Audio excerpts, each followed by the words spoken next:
Bismillahirrahmanirrahim. Assalamualaikum warahmatullahi wabarakatuh. Apa kabar semuanya? Semoga dalam keadaan sehat walafiat ya. Masih tetap semangat di pembelajaran sosiologi.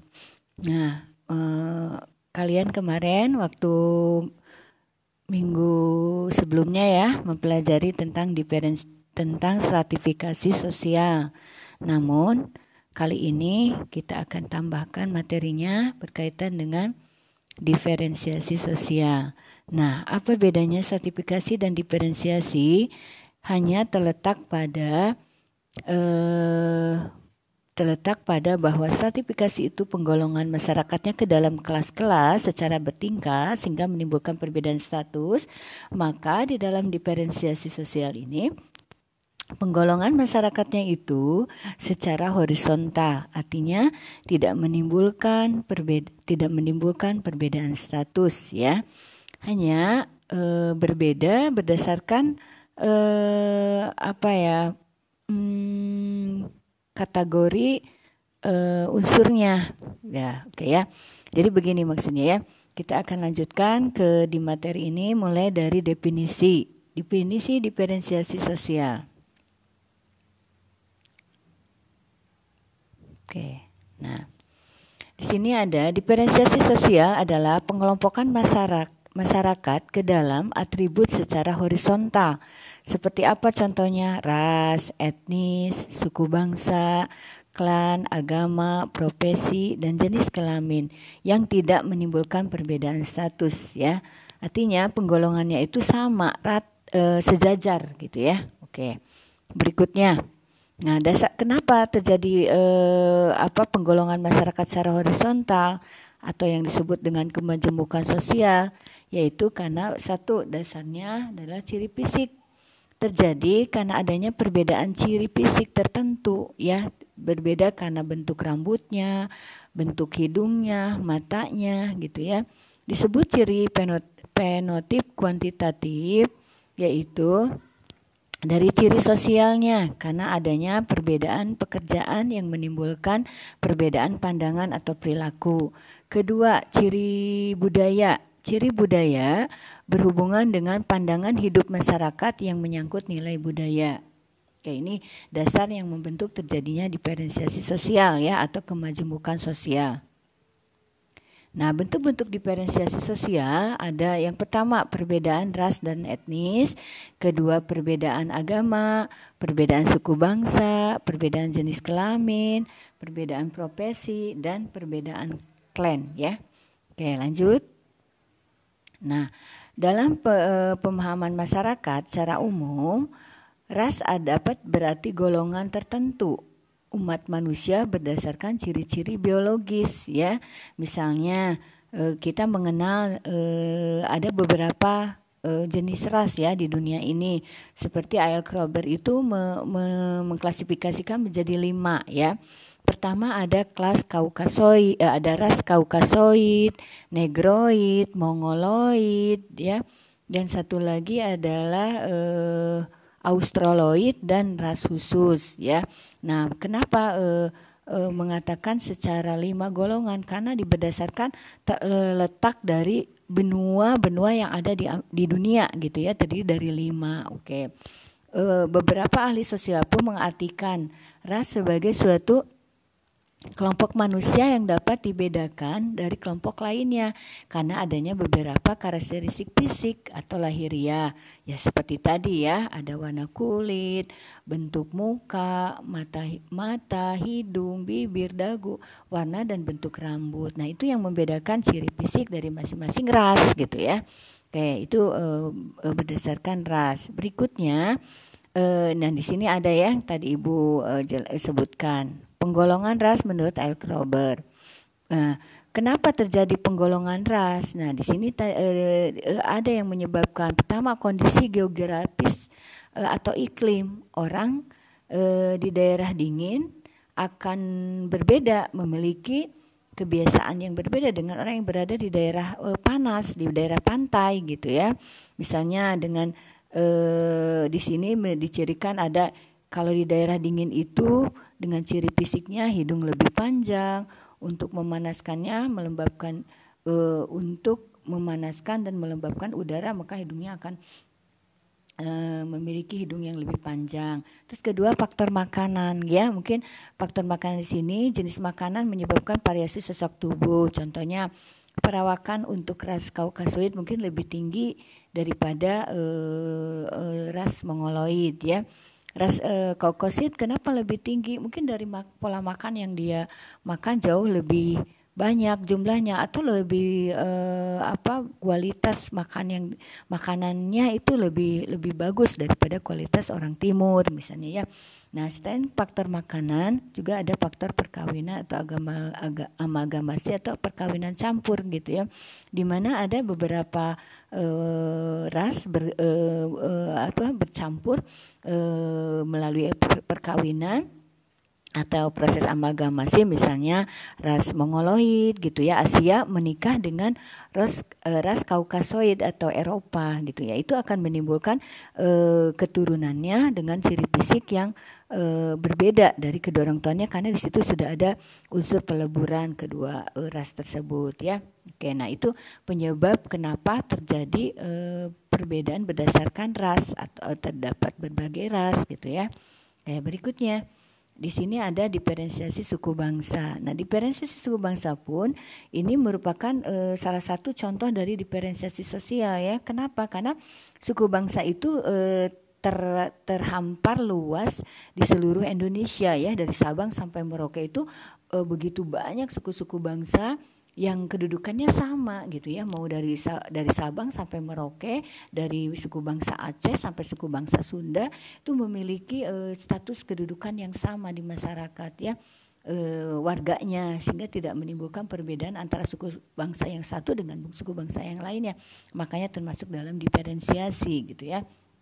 Nah, apa itu suku bangsa?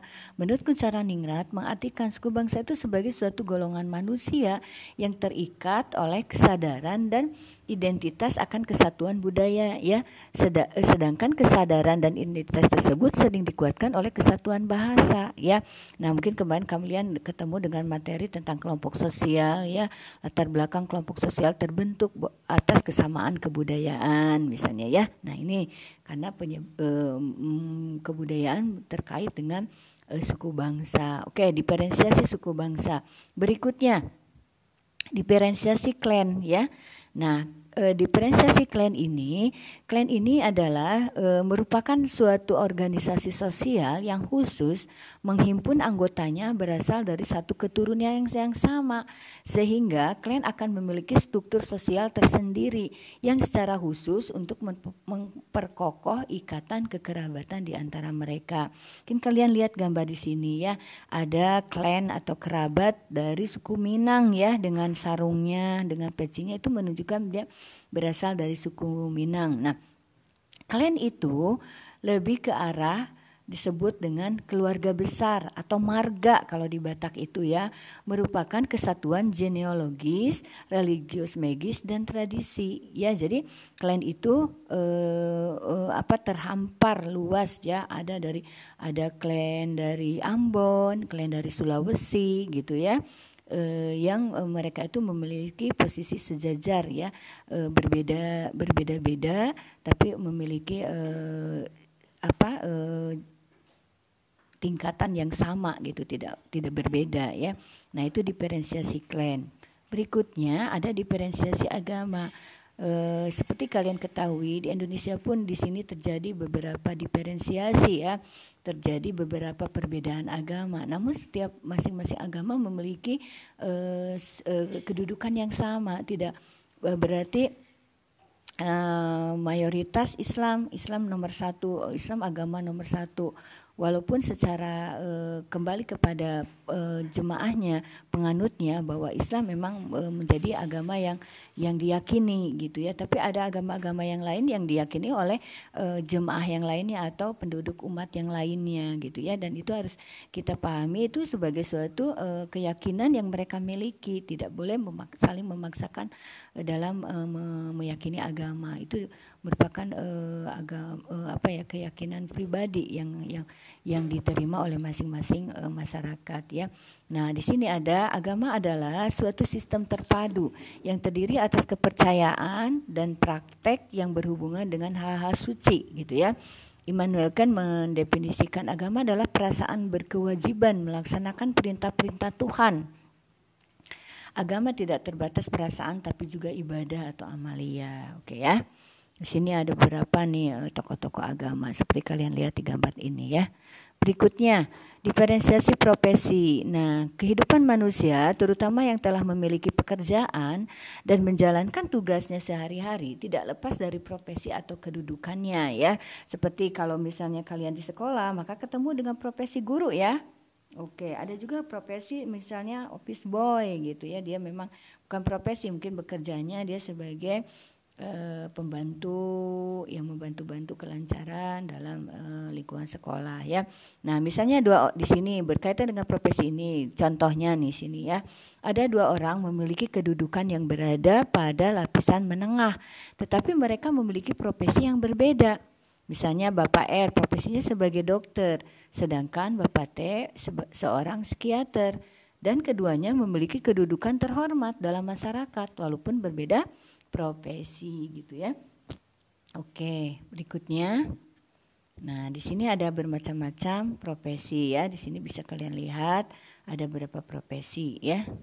Oke, lanjut. Perbedaan jenis kelamin pun ini sama. Perbedaan jenis kelamin masuk ke dalam diferensiasi sosial ya.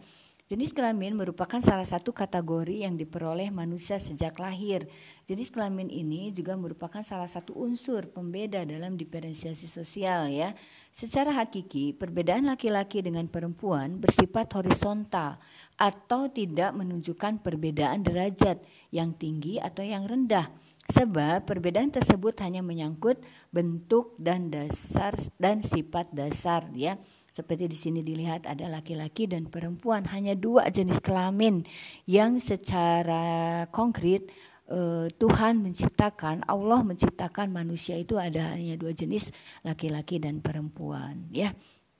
Oke, berikutnya. Nah, kalaupun kalian menemukan ada jenis kelamin yang ketiga, nah itu adalah merupakan jenis kelamin yang tentunya itu adalah hasil pola perilaku, pola sosialisasi mungkin yang keluar dari yang seharusnya sehingga menimbulkan ada jenis kelamin ketiga. Maaf, misalnya di sini transgender gitu ya, seperti itu. Oke.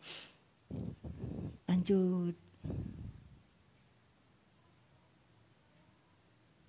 Oke ya.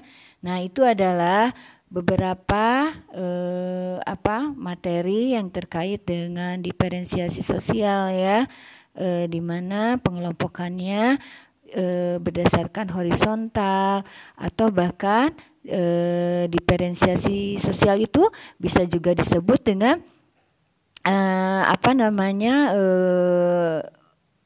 masyarakat yang majemuk, masyarakat yang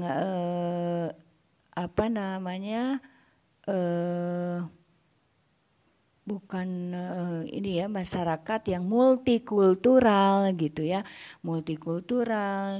majemuk, diferensiasi gitu ya, dan heterogenitas ya, beraneka ragam, bermacam-macam.